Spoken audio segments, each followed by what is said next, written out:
Olá, irei apresentar o trabalho intitulado de Compósitos de Matriz Cerâmica, uma revisão. Me chamo Rafael Henrique de Oliveira, sou aluno do programa de pós-graduação a nível de doutorado em Ciência dos Materiais da UFMS e estruturei essa apresentação seguindo esses seguintes tópicos. Falarei um pouquinho dos compósitos em geral, e vou me voltar aos compósitos de matriz cerâmica, explicando os métodos de aumento de resistência, ou seja, de endurecimento, os métodos de fabricação e um pouquinho a respeito das dispersões, ou seja, das fases de reforço que têm sido utilizadas para esses materiais. Uma breve contextualização no ponto seguinte é que as cerâmicas apresentam propriedades muito interessantes do ponto de vista de engenharia. Alta rigidez, resistência mecânica ao desgaste, as altas temperaturas, pode ser aplicados em ferramentas de corte, em implantes biomédicos, na área aeroespacial.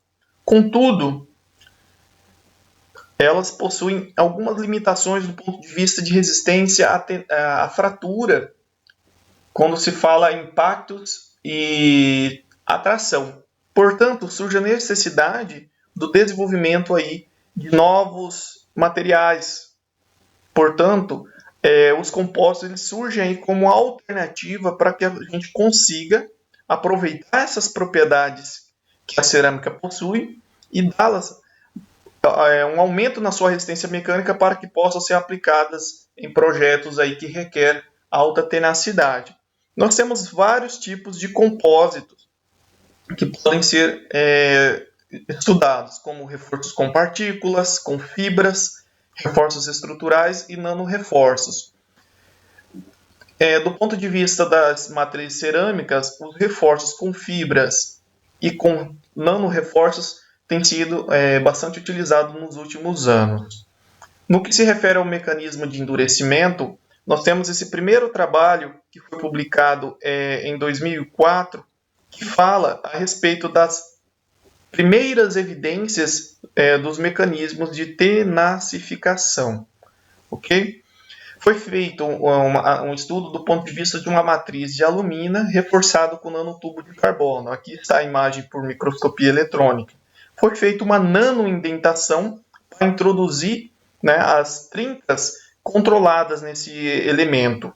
E a microscopia eletrônica de varredura foi utilizada para observar esses mecanismos. Foram notados 3 marcas ou 3 evidências de mecanismos de resistência. Tá? A deflexão de trincas, a ponte de trincas e o arrancamento das fibras. E também observou-se uma quarta marca, que é as bandas de cisalhamento devido ao deslizamento interfacial.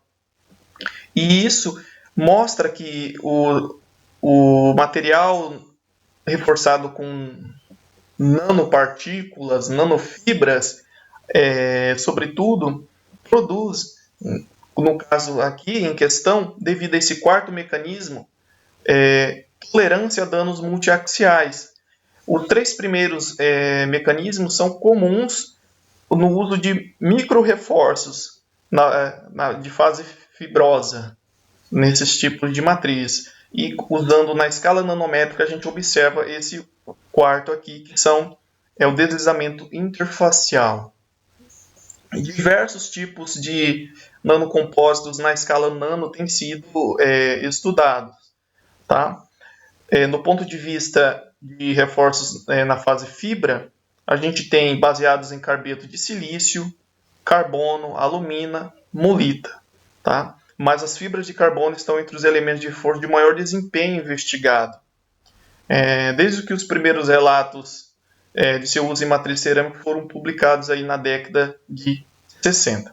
Okay? Aqui estão a classificação desses nanocompostos. Nano-nano, onde tanto a fase quanto fase matriz quanto o reforço são nanométricos, nanomicro. Nós temos fibras, nesse caso aqui, por exemplo, na escala micrométrica e a matriz é nanométrica, nanofibra, e nanocamada.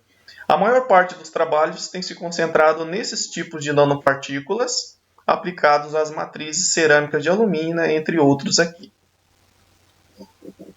Os nanomateriais à base de carbono têm sido investigados também, considerando sua grande importância como mecanismo de aumento de resistência, porque os materiais como o nanotubo de carbono, o grafeno, ou nanotubo de carbono multicamadas têm propriedades mecânicas extremamente interessantes do ponto de vista de resistência. Portanto, tem sido também grandemente estudado.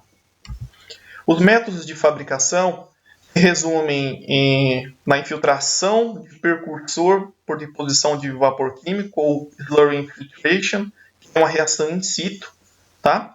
E também nós temos aqueles métodos como a prensagem a quente, a sintetização spark plasma, o spray plasma, template synthesis, que também são utilizados aí para a produção desses nanocompostos.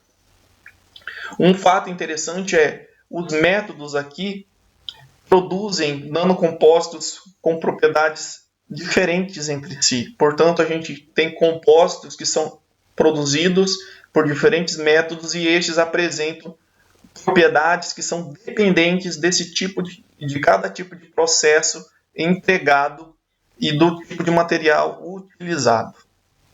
Espero que vocês tenham gostado dessa apresentação. Estou aberto para a gente poder debater um pouco mais sobre o assunto. Aqui estão as referências estudadas para a produção dessa revisão e agradeço a atenção.